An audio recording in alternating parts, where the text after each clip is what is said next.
J'inviterai mon bon ami Mario Asselin, qui est là, ouais, et qui va venir vous présenter la conférencière de ce soir. Et puis sur ça, je vous souhaite de passer évidemment une très belle soirée. Je vais revenir tout de suite après la conférence pour vous donner un petit peu les détails pour notre soirée des grandes retrouvailles qui va avoir lieu tout de suite après la conférence à la cafétéria.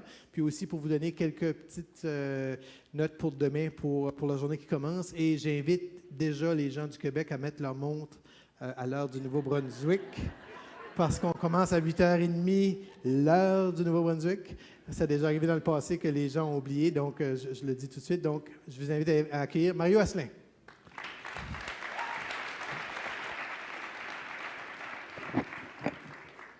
Bonsoir tout le monde. Alors, c'est un grand plaisir que je retrouve plusieurs parmi vous. On se côtoie depuis 9 ans déjà. Avant d'aller plus loin, je voudrais vous remercier d'être là, mais je voudrais reconnaître que c'est vraiment important pour nous, la présence des ministres, la présence des équipes ministérielles. Et on vient de vivre une cérémonie protocolaire. C'est pas juste un temps obligé, c'est un temps important pour nous parce que, oui, il va se passer plein d'activités, mais cette présence-là, qui est elle aussi une reconnaissance de ce qui se passe ici, c'est une façon de voir qu'on grandit, puis qu'on mature, puis qu'on prend de l'importance. Alors, je nous félicite de votre présence.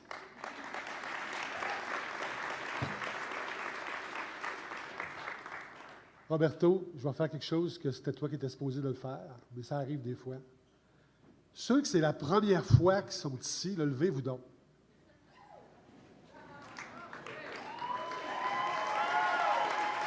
Oh boy!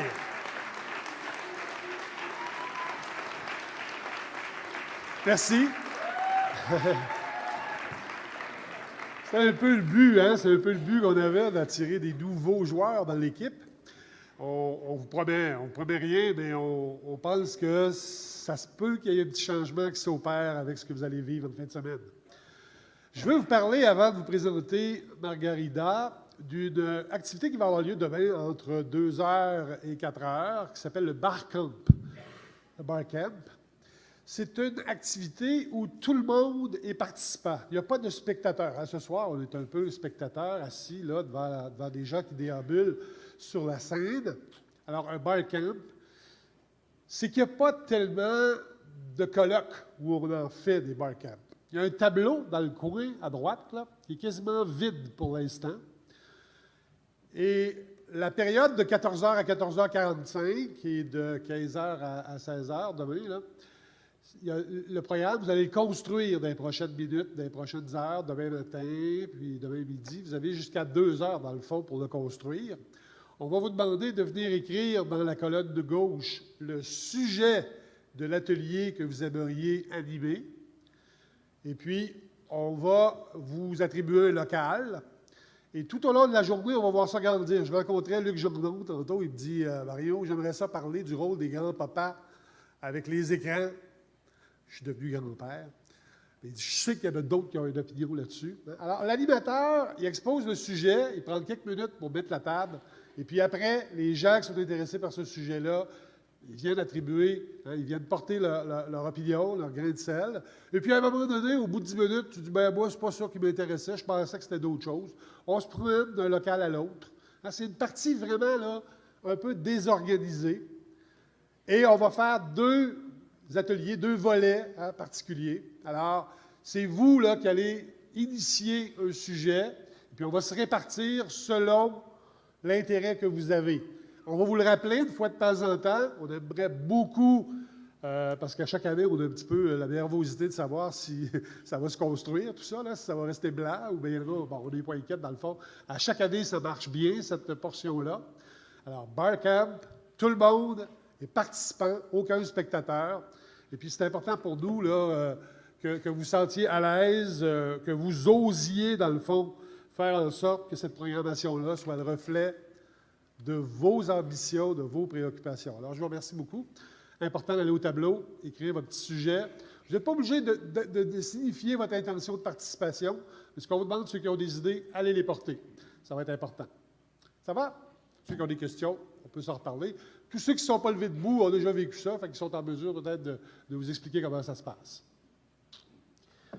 Maintenant, je vous présente une jeune femme très importante pour moi, mais très importante pour nous aussi, qui est un peu le reflet de, je dirais, de l'évolution de la société, des femmes, puis la techno, des femmes, puis la robotisation. C'est pas nécessairement évident. Et puis, Margarida est une des pionnières dans le sens-là.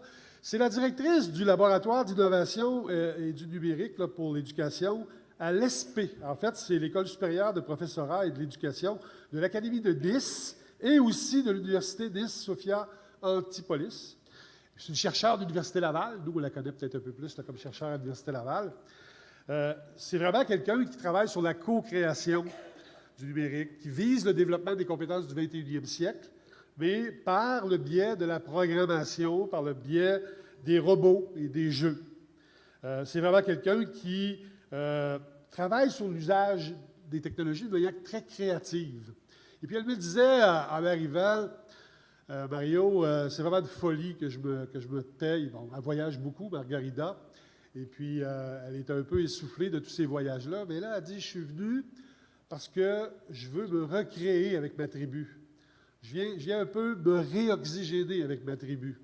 Alors, c'est loin d'être une corvée, là, ce soir. Pour elle, c'est un beau moment de ressourcement. Et on est très, très fiers de l'avoir avec nous. Elle a un petit accent. Elle se sent à la bonne place ici parce qu'elle sait que l'accent de tout le monde, c'est d'avoir un préjugé favorable pour penser en dehors de la boîte. Alors, je vous présente Margarida Romero. Merci.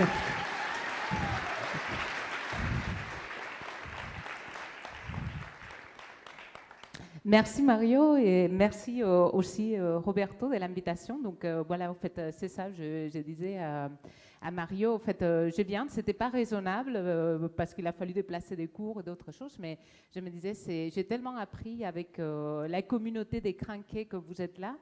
Et c'est tellement toujours le plaisir, ou comme disait le ministre Proulx, les fun, donc de venir ici, que je n'ai pas pu résister, même si quand j'ai vu que c'était une ouverture, je me suis dit, oula, la pression.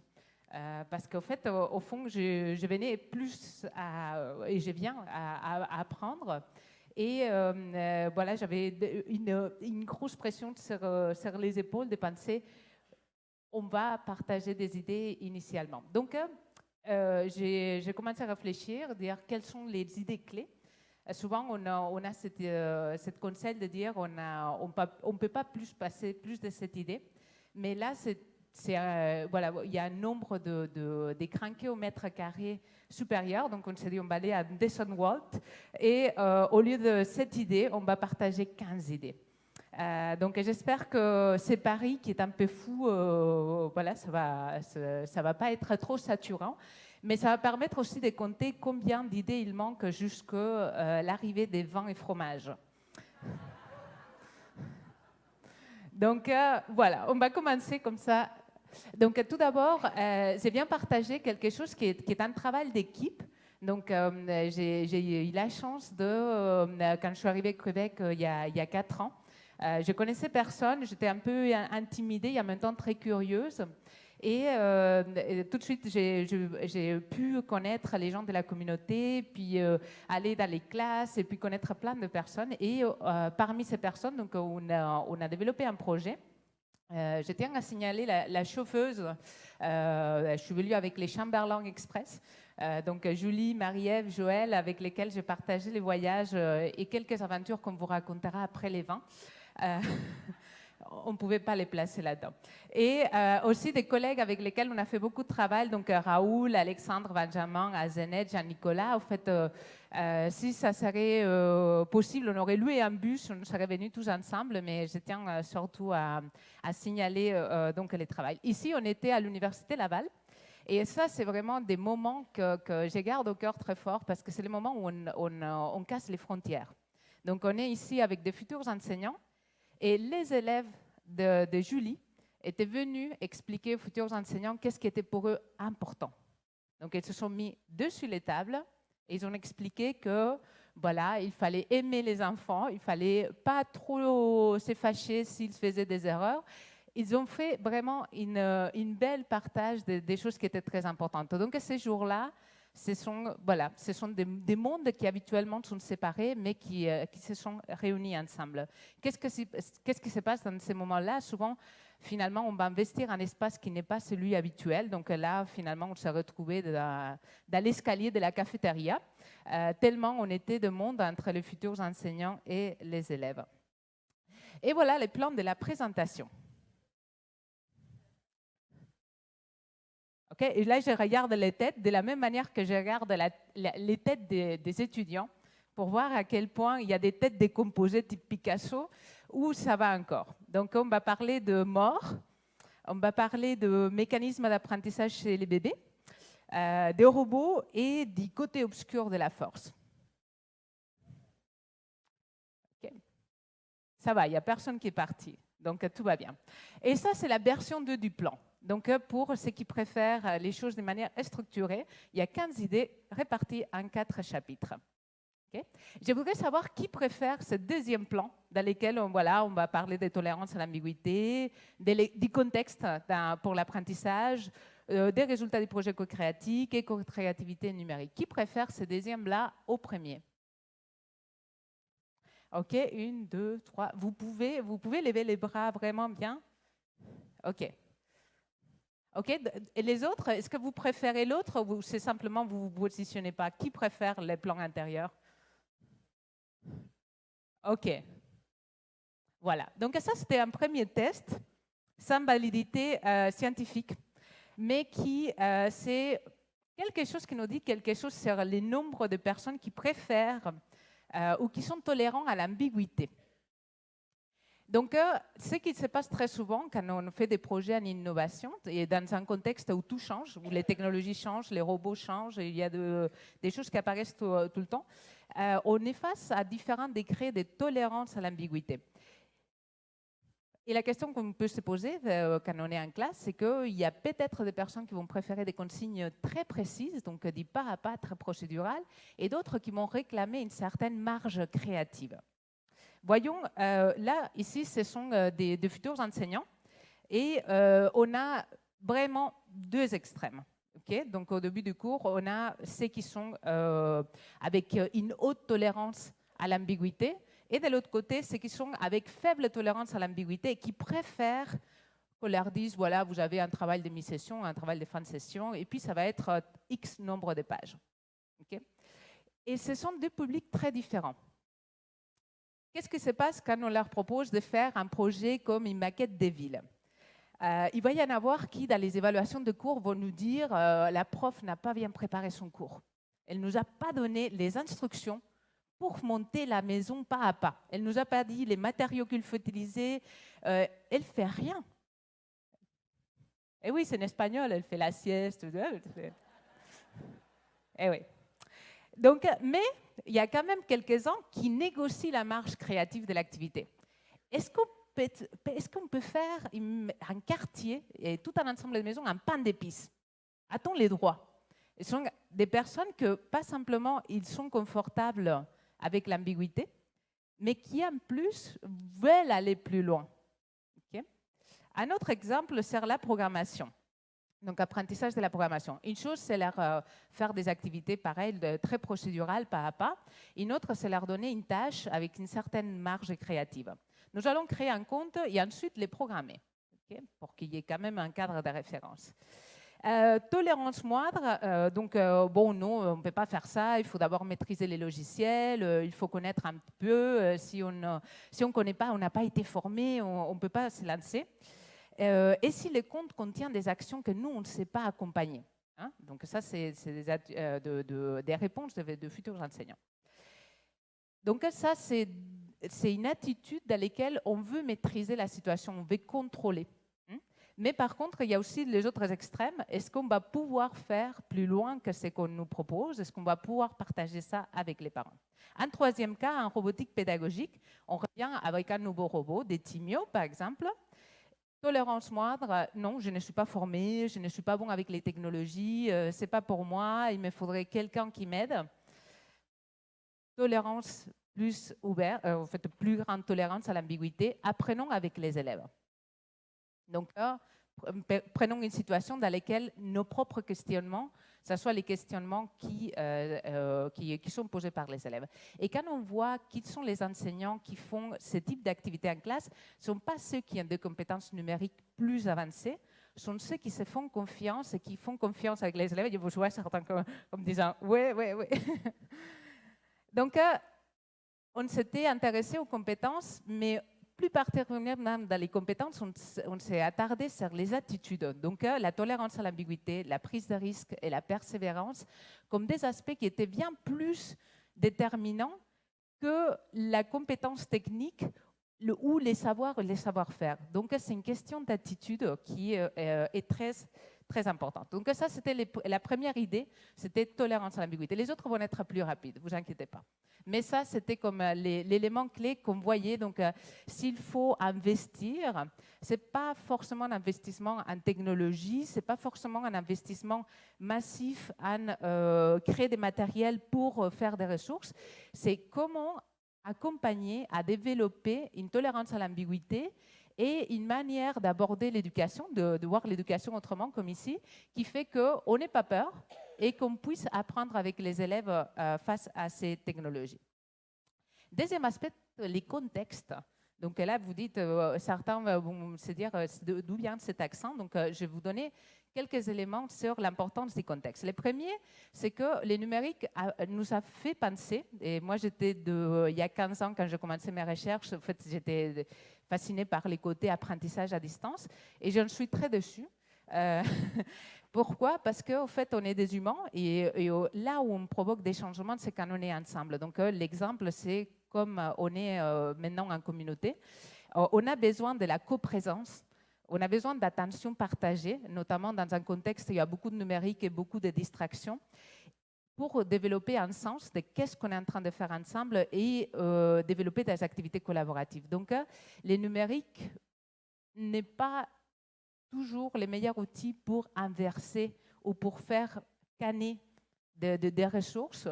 Le numérique peut être un outil génial pour les enseignants pour partager des éléments ou comme ressource en classe, mais ne peut pas substituer la plupart d'activités, notamment des activités qui nécessitent un défi sur lesquels s'accompagner.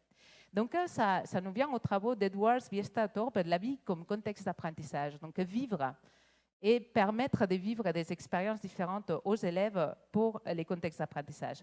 Un des éléments que je soulignerai, donc de ce qui était spécifique à l'éducation, tel comme je l'ai vécu, et les échanges qu'on a eus ensemble pendant ces projets-là, c'est vraiment les focus sur l'élève.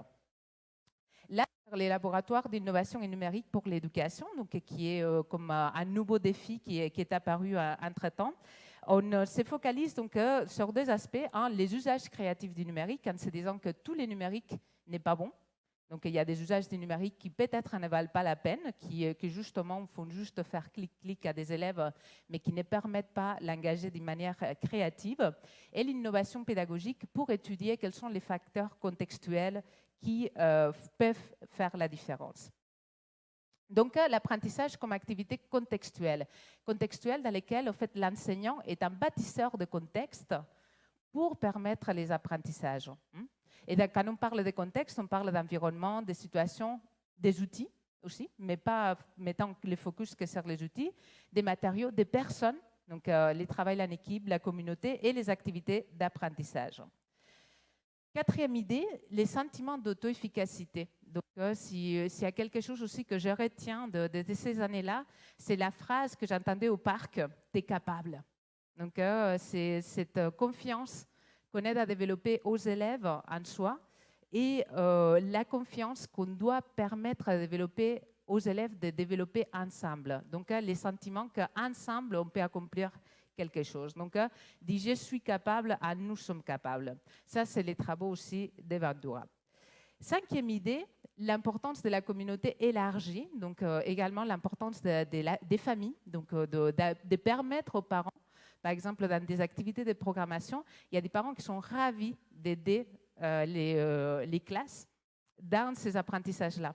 Et ils sont très fiers, les enfants, quand on invite les parents à faire. Donc, n'hésitez pas à utiliser ces ressources-là Donc, élargir la communauté pour permettre donc de venir en aide sur beaucoup d'éléments. Moi, j'ai adoré aller à l'école. C'était une école justement par projet. Donc, c'est peut-être une école qui ressemblait à l'école de Roberto. C'était une école dans laquelle, après le franquisme, il fallait tout réinventer. Et donc, la seule certitude, c'était qu'on ne voulait pas faire comme avant. Donc, les enseignants, ils n'avaient pas forcément beaucoup de ressources, mais ils voulaient certainement apprendre de manière démocratique et apprendre des projets différemment. Qu'est-ce qu'on a appris? Par exemple, on a fait, je viens de Reus, okay, ça parle à personne, Tarragona. Portaventura? Non? Si? Il y a quelqu'un? Barcelone? Ah, bon, okay. Voilà. Donc, moi, je suis d'à côté d'une ville où il y a un patrimoine fort de villes romaines. Qu'est-ce qu'on nous a fait faire en classe? Une des choses qu'on se rappelle, parce que quand on se rappelle avec les anciens, on se rappelle justement de ces activités projets. C'était d'aller de reconstruire un aqueduc romain entre l'évier, qui était à une quarantaine de mètres de la classe, et la classe. Comme il fallait faire, on ne nous a pas donné de consignes. Donc, on a mis du temps et des jours avant de construire quelque chose qui était un aqueduc. Et donc, du coup, on était très intéressés à visiter l'aqueduc et à comprendre les techniques des Romains et à comprendre les inclinaisons en mathématiques. Mais on nous a donné un autre instrument qui est très important, la serpillière. Pour ceux qui ne savent pas, c'est une invention espagnole. Donc, il y en a qui inventent d'autres choses. Nous, on a inventé la serpillière. Et donc, une des choses, de nos responsabilités, c'était d'essuyer avant que les dégâts des eaux étaient trop importants. Donc, ça, c'était l'autre chose, c'est que pour permettre de faire ces projets, il faut laisser un petit peu de chaos et de désordre dans la classe. Et ça veut dire que nos enseignants, voilà, ils se sont équipés de serpillières et ils nous ont laissé nous tromper. Et puis, mais ce sont des choses sur lesquelles, une fois notre aqueduc fonctionnait, c'était une grande fierté. C'est ça qui nous a resté. Hein. Donc, on était déjà dans l'idée de construction et c'est quelque chose qui est vraiment très bénéfique. Mon frère, il est allé à la même école et puis lui, il est devenu enseignant aussi au primaire. Donc, bien sûr, on nous a dit non, allez pas en enseignement, faites de métiers sérieux, mais tous les deux, on a aimé. Donc, on partage ces goûts pour l'enseignement. Je vais vous poser une deuxième question. Qu'est-ce que vous voyez en commun entre ces deux images? Les jeux, là, l'apprentissage, l'avenir, ok? Ça se promène partout, ouais. Ouais. Hein? On lui dit qu'à faire, on leur donne des instructions, oui, sauf qu'il y en a un qui, bon, un qui connaît peu d'instructions et l'autre qui intègre à sa manière, ouais. Donc, en fait, un des points communs, je ne sais pas si cette deuxième image vous parle plus. Et lui, il s'appelle comment?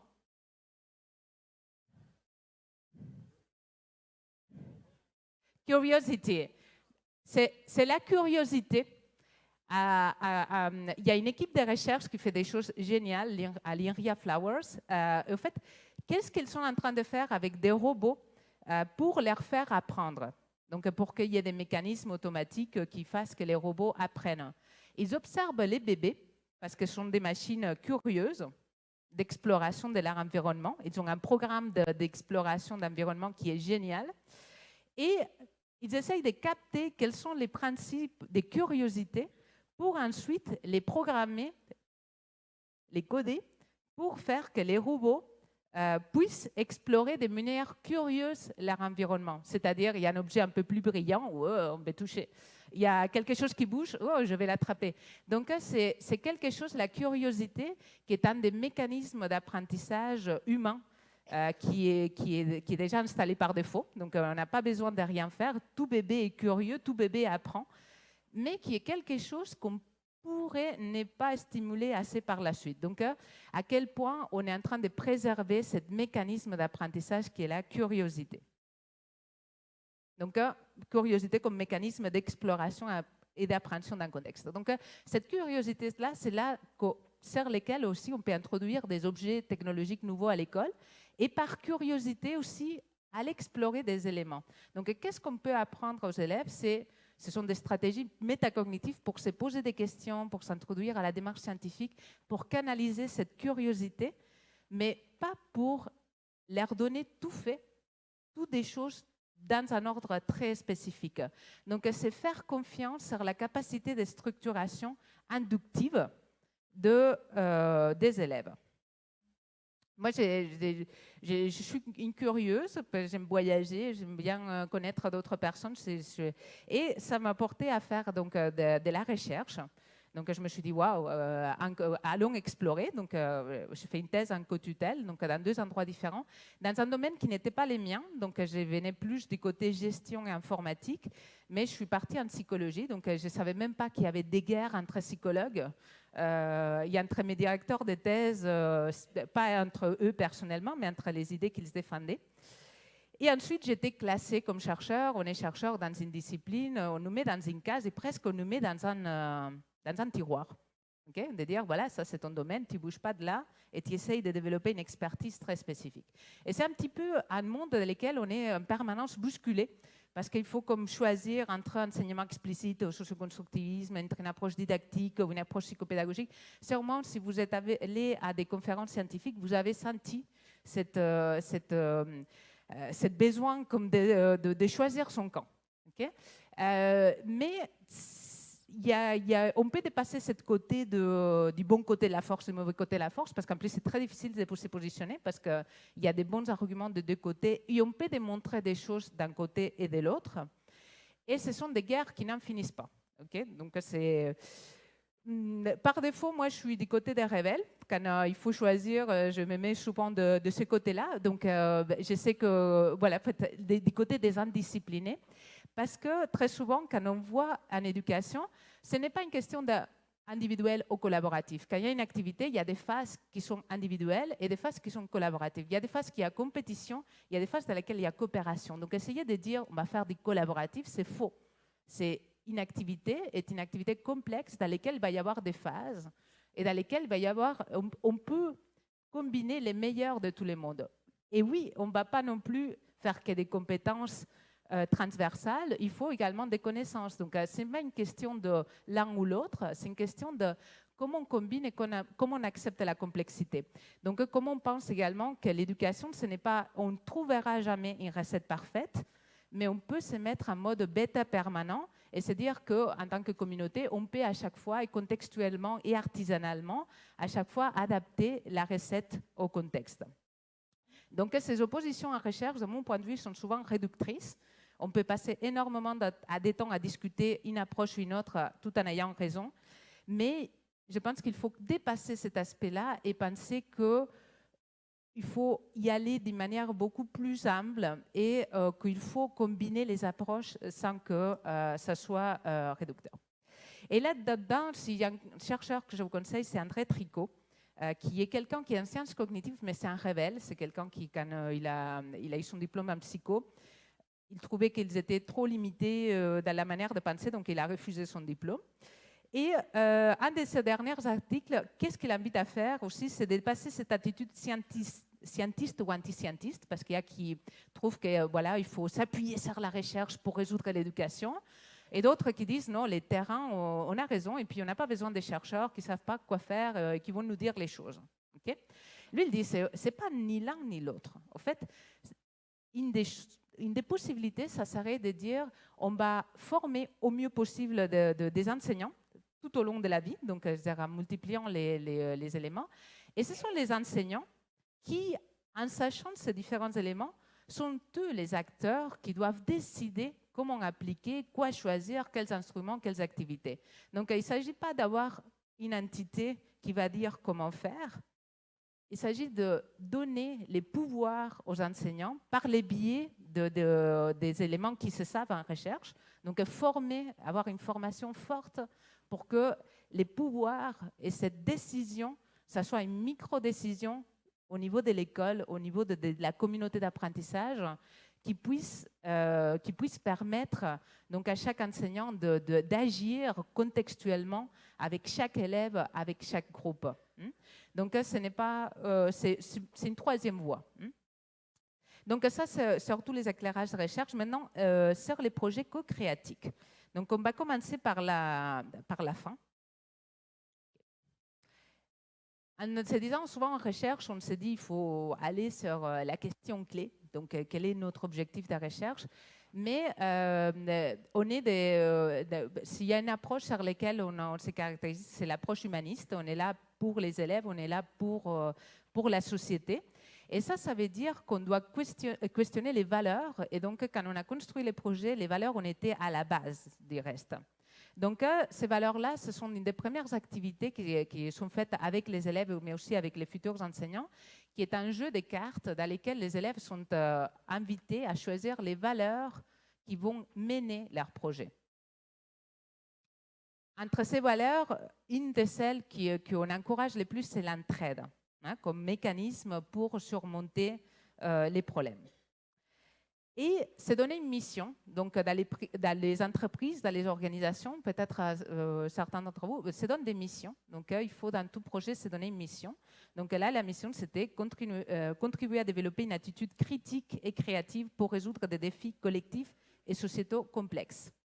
Et c'est une mission ambitieuse parce que c'est une mission qui vise des défis complexes comme celui de l'automatisation, de l'intelligence artificielle, des rapports humains-robots.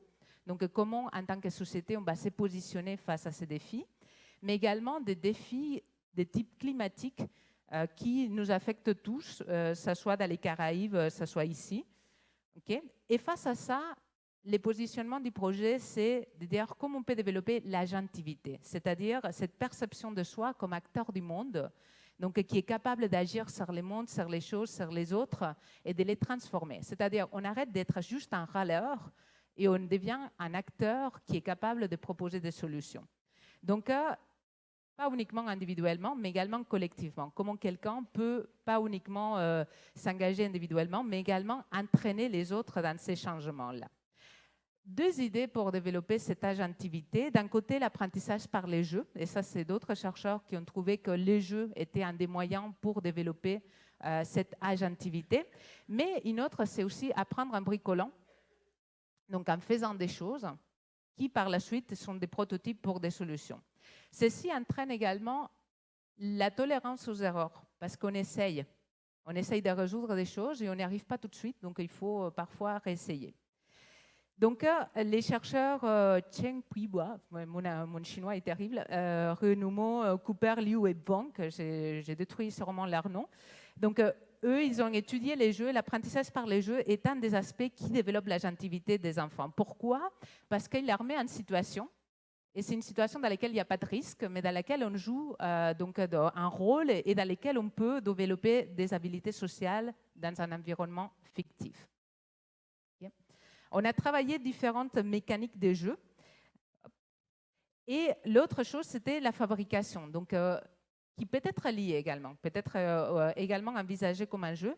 Donc là, ici, il s'agit d'engager les élèves à fabriquer des artefacts. Mais quand on dit fabriquer des artefacts, ce n'est pas nécessairement quelque chose de forcément numérique. On peut, quand ici, on les engage à construire des maisons, ça peut être qu'ils utilisent le numérique pour modéliser, mais ensuite, ils se fabriquent avec des matériaux, donc boutique à dollars, ou à l'inverse, ils sont en train de modéliser numériquement. Ils sont en train de modéliser d'abord un prototype et après ils le numérisent. Ou voilà, il n'y a pas le but n'est pas forcément d'utiliser le numérique, mais le numérique est là comme un outil pour construire des solutions et des prototypes. Donc, c'est l'idée qu'il y a une diversité des matériaux, il y a une diversité d'approches et il y a une diversité également de technologies pour résoudre un problème. Et là, c'est une autre des éléments. C'est souvent, quand on pense au numérique à l'école, on essaye de trouver la meilleure technologie et la reprendre. Là, dans cette approche-là, il s'agit de plutôt accepter un certain chaos numérique. Et c'est de se dire que peut-être au lieu d'investir dans 10 équipements égaux, il faut peut-être avoir 10 éléments différents. Si on y va vers la robotique, peut-être pas avoir qu'un type de robot, mais avoir plusieurs trouches de robotique. Pourquoi? Parce que chacune d'entre elles va avoir un spectre fonctionnel différent. Les élèves vont pouvoir comparer aussi, donc positionner critiquement l'un et l'autre. Et également, se poser la bonne question face au numérique, c'est de dire pourquoi je prendrais cette technologie et pas cette autre-là? Quels sont les avantages et inconvénients des uns et des autres? Donc, développer un rapport critique par rapport à la technologie. Si on n'utilise qu'une seule technologie et qu'en plus on suit des recettes pour dire voilà, il faut faire étape 1, étape 2, étape 3, les élèves pourraient penser ou réduire leur idée de qu'est-ce que la robotique a juste un enchaînement des choses et un robot. Si on leur donne plusieurs éléments, ils vont pouvoir se dire, bon, là, quels sont les capteurs de ces robots-là? Et lui, ces capteurs-là, quelle est sa puissance? Si je veux faire une crue intelligente, est-ce qu'il me faut tel type d'élément ou tel autre type d'élément? Du coup, on est en train de leur apprendre à s'engager dans une démarche de résolution de problèmes plus complexe que celle qui serait uniquement la manipulation d'un seul type. Et d'où toutes ces émergences, et beaucoup d'entre vous sont engagés dans ces démarches de laboratoire, de co-création, donc dans les écoles qui prennent des formes très différentes. Il y a des gens qui se disent, mais quelle est la bonne recette, quel est le bon élément? En fait, peut-être ce qui est intéressant justement, c'est que ça prend des formes très différentes. Et aussi, c'est de penser l'école. Souvent, l'école, les enfants vont à l'école, se disent, tout est déjà fait, on n'a qu'à apprendre ce que les adultes nous donnent. Okay?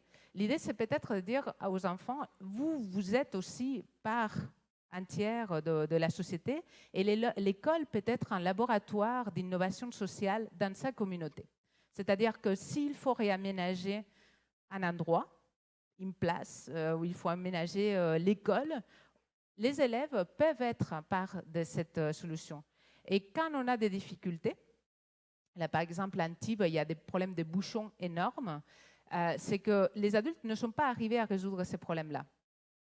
Ni les ingénieurs, ni les constructeurs automobiles, ni les élus locaux, personne n'est arrivé à résoudre un problème qui affecte toute la communauté.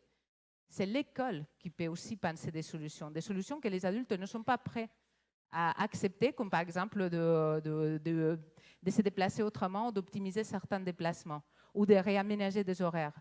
Donc, c'est l'école qui peut être également une source d'innovation à la société et pas uniquement un endroit où les adultes vont dire aux enfants qu'est-ce qu'il faut apprendre. Donc, dans cette démarche-là, donc, les projets qu'on est en train de mener, on les mène dans des écoles ici, mais aussi il y a des écoles en France qui développent ces projets-là. Dans les projets de création de maquettes de villes, on est en train de construire des maquettes dans lesquelles les élèves doivent se positionner et doivent également construire selon également leur vision. Par exemple, sur Antibes, on leur a dit de construire la ville en 2317. Pourquoi 2317? Parce que c'était loin. Et on savait qu'il y avait quelques enseignants qui étaient ouverts, mais il y avait des enseignants qui ne l'étaient pas. Et qui allaient leur dire non, c'est pas possible, voilà, des enseignants raisonnables. Et donc, on voulait surtout que les élèves ne soient pas bridés dans les solutions. Donc, en les mettant au-delà de leur mort, donc même en se disant, ah oui, je dois réfléchir même à des solutions qui me dépassent moi-même. Donc, penser sociétalement et pas uniquement individuellement. Ils ont imaginé de dire, voilà, peut-être le niveau de la mer, il a monté, ils vont construire une mairie sous Pilonie. Donc, ils se sont posés plein de questions. Ils sont allés interroger des enseignants en différentes matières pour résoudre également leurs maquettes. Dernier élément, donc, sur les projets. Dernières idées, donc on a besoin de repenser une pédagogie créative qui considère la créativité pas uniquement du côté de l'enseignant, mais aussi du côté de l'apprenant, de la manière collaborative. Au niveau des outils, donc une pédagogie dans laquelle il y a beaucoup plus de place à la résolution créative des problèmes. Et ça a été un des aspects sur lesquels on a travaillé beaucoup sur les projets, c'est que souvent les compétences sont regardées de manière comme séparées. Là, on travaille la collaboration, là, la résolution de problèmes, là, la créativité ou d'autres aspects. Mais ce qu'on voit dans ce type de projet d'une certaine complexité, c'est qu'on engage toutes ces compétences-là ensemble. Donc, que peut-être, même si on les a nommés de manière séparée, il y a des aspects qui sont communs dans cet ensemble de compétences. Quelles activités pour développer ces compétences? Dans le cadre de ces projets-là, on s'est centré sur 4 types d'activités, mais il pourrait y en avoir d'autres, donc la fabrication numérique, les aspects maker, la robotique pédagogique, la création des jeux numériques, donc dire pas simplement jouer, mais développer ou en tout cas designer des jeux numériques, et l'apprentissage de la programmation créative. Okay. Dans ces cadres-là, on s'est dit aussi qu'il fallait dépasser des frontières entre les clivages, de dire la programmation ou les codes, c'est uniquement des choses qui concernent les maths ou les sciences techno. Donc, c'est aussi un moyen d'expression. Donc, on est parti du conte au code, donc pour utiliser les schémas narratifs comme base également d'apprentissage de la programmation. Et on a contextualisé, donc on a développé des ressources qui parlaient aux élèves. Donc, on a développé des ressources autour de Halloween quand c'était Halloween, du carnaval quand c'était carnaval, pour que les élèves ils puissent partir d'une situation initiale qui leur est propre, mais qui puissent par la suite continuer l'histoire par eux-mêmes.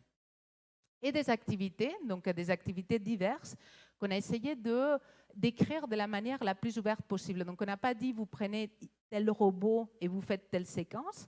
On a dit, prenez n'importe quel robot mobile. Donc, du moment où il y a un robot qui se déplace, ça peut faire l'affaire.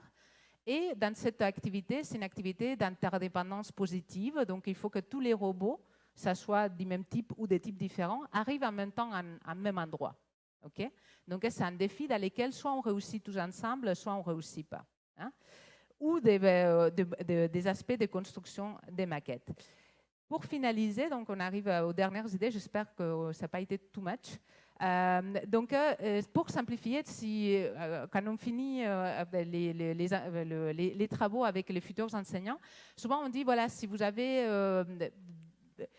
voulez rien retenir, c'est pas grave, mais soyez critique avec les numériques. Donc, pensez pas que parce que c'est numérique, c'est égal à innovant, ou c'est également un bon apprentissage, ou ça va motiver.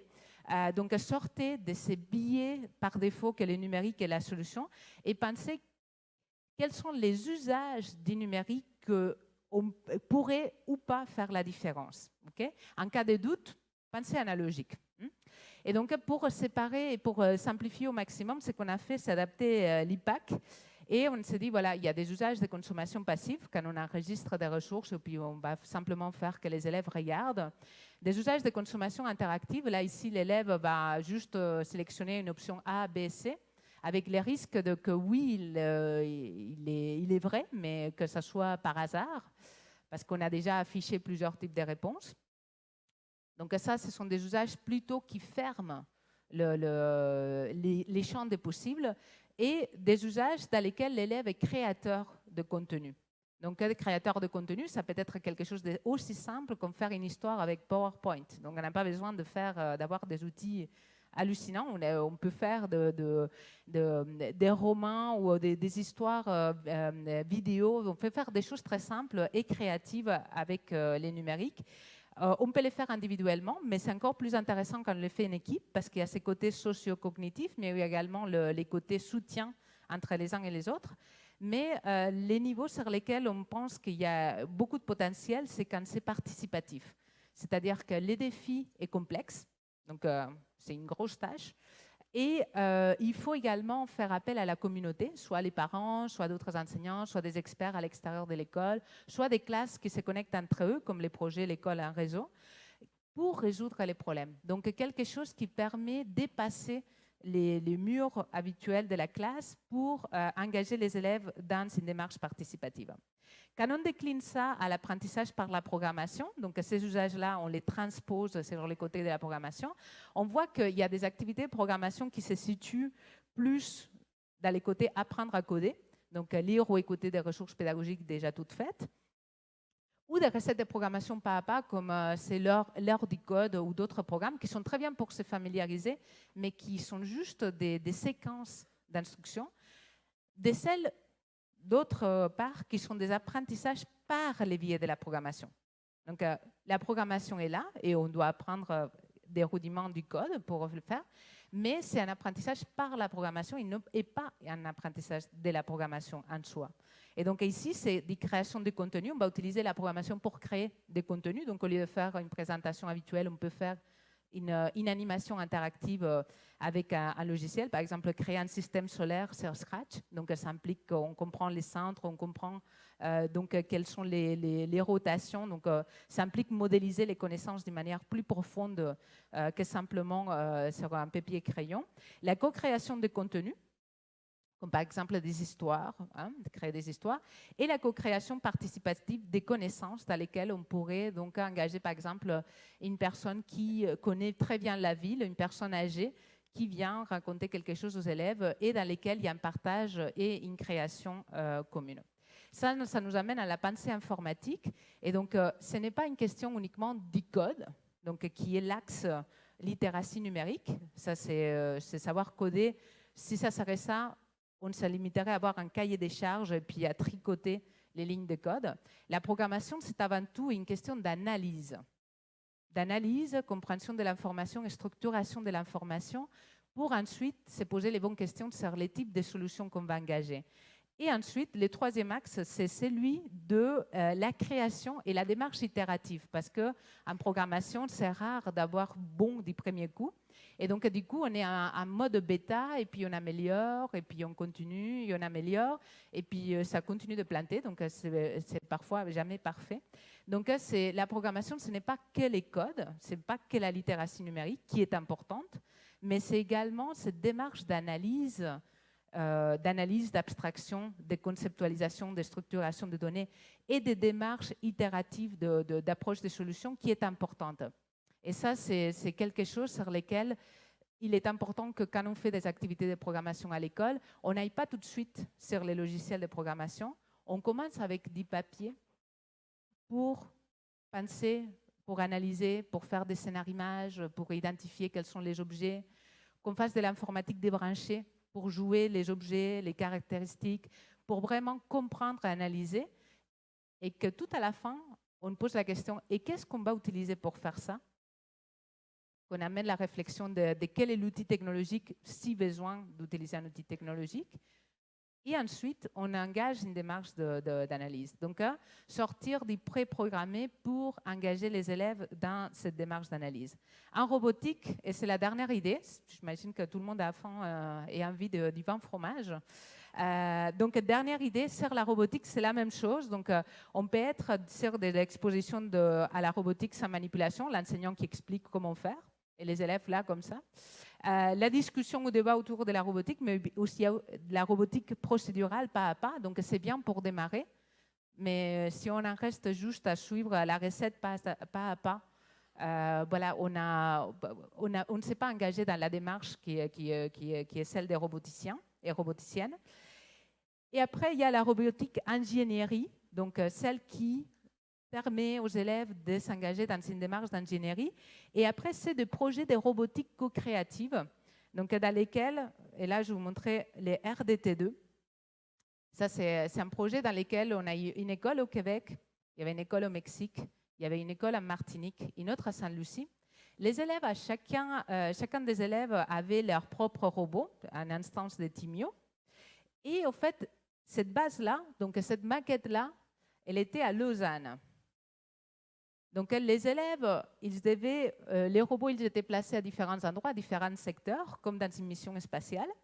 Et chaque équipe distribuée dans le monde devait faire déplacer son robot pour réparer les générateurs.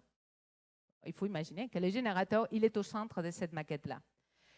Qu'est-ce que ça veut dire? Ça veut dire que chaque équipe doit programmer et simuler ça dans son propre espace et ensuite envoyer la programmation à Lausanne. Et à Lausanne, il y a des personnes qui assemblent cela et à un moment donné, on appuie sur les boutons de démarrer et l'ensemble des robots vont exécuter la programmation qui a été faite par chacun des équipes à différents endroits. Est-ce que ça a fonctionné le premier coup? Non, c'est sûr. C'était une certitude et on le savait.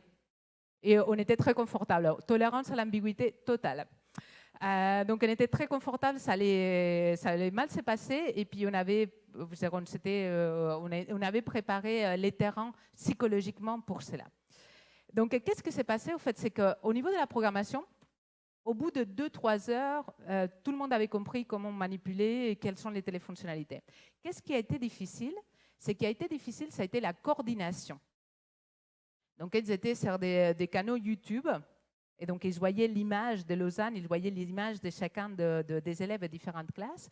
Et il fallait se coordonner pour que les robots ils ne s'entrechoquent pas et ne se collisionnent pas.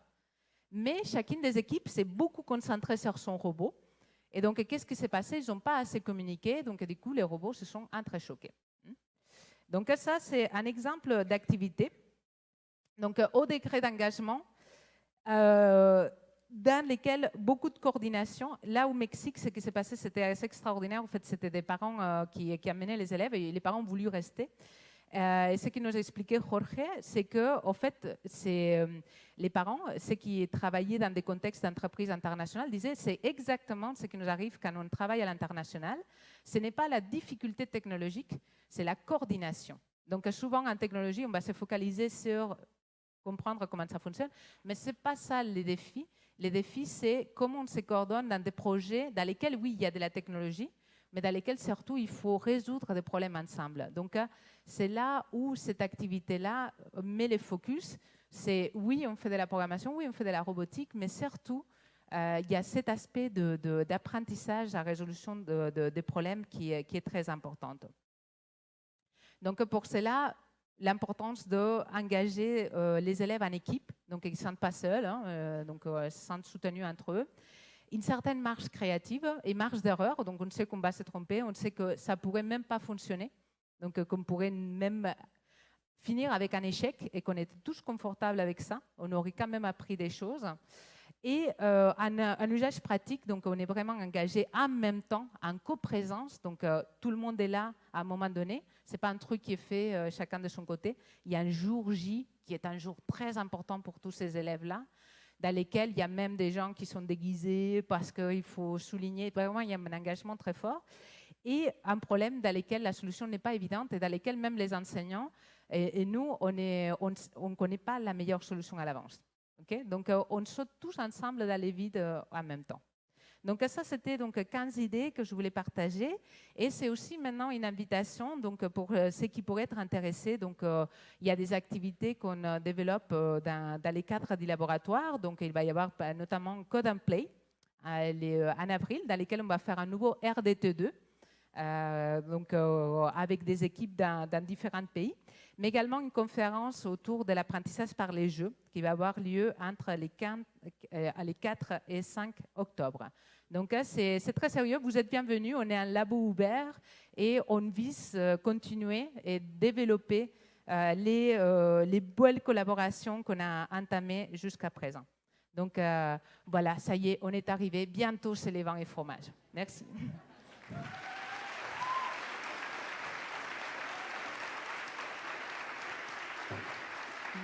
Merci.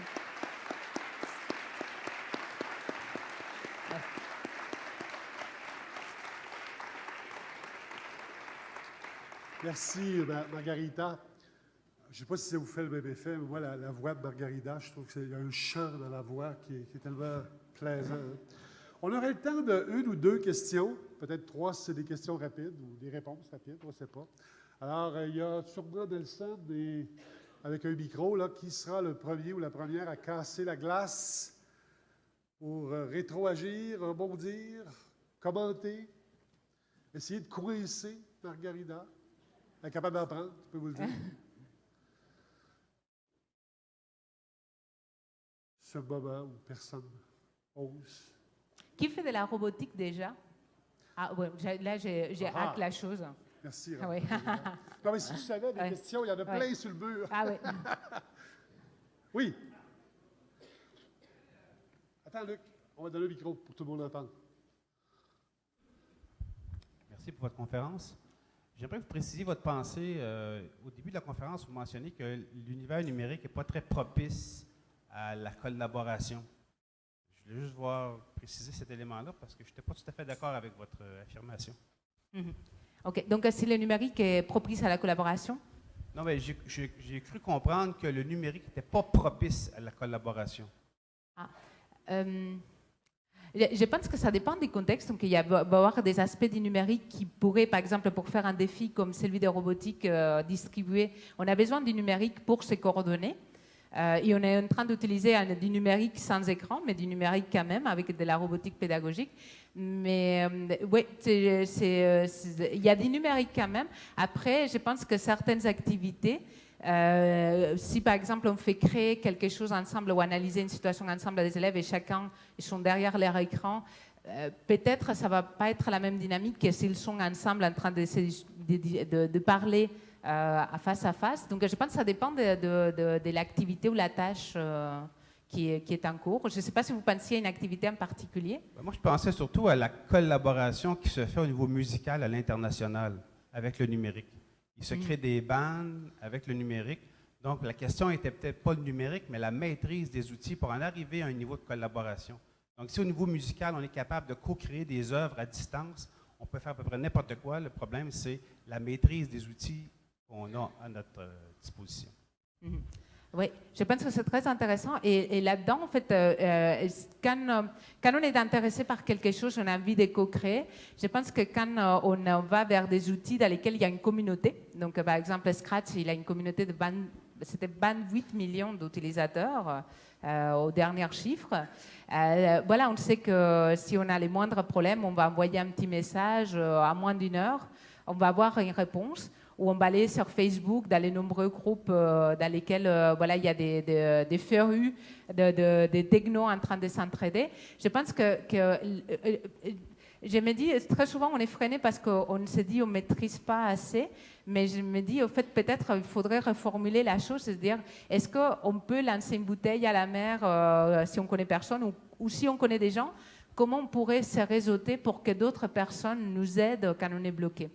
Donc je me dis, tant qu'il y a des humains, il y a des réponses. Donc, Elle valait 2 questions, Luc, ta question. Autre intervention, question? Ça va? Tout à l'heure, tu disais, Margarida, que ce soir, tu étais venu aussi pour te reposer, te ressourcer. Je peux te dire que la conférence a interpellé beaucoup de gens et à relire le fil Twitter, tu en as pour plusieurs heures à saisir les conversations. La tolérance à l'ambiguïté, c'est quelque chose qu'on prêche ici. Et évidemment, ça peut paraître curieux peut-être pour vous tous, une grande partie que c'est la première fois que vous venez. Pendant la conférence, il y avait plein de gens sur le mur de rétroaction qui créaient du chaos et de l'ambiguïté. Nous étions à l'écoute, mais nous avions aussi plein de conversations. Alors, tu pourras t'insérer... et c'est probablement notre façon de vivre un colloque où la tolérance au chaos est très présente. Moi, je veux te remercier surtout pour la fraîcheur de tes idées et évidemment toute la réflexion qu'il y a en arrière qui nous permet d'être en ébullition. Alors, la communauté ici, je ne voudrais pas briser le cadeau. Oh, un cadeau même. Tiens, on va remettre un petit peu merci. Merci. Merci. Et on va avoir du plaisir à continuer la conversation. Roberto, est-ce que tu souhaites reprendre la parole? Je me doutais.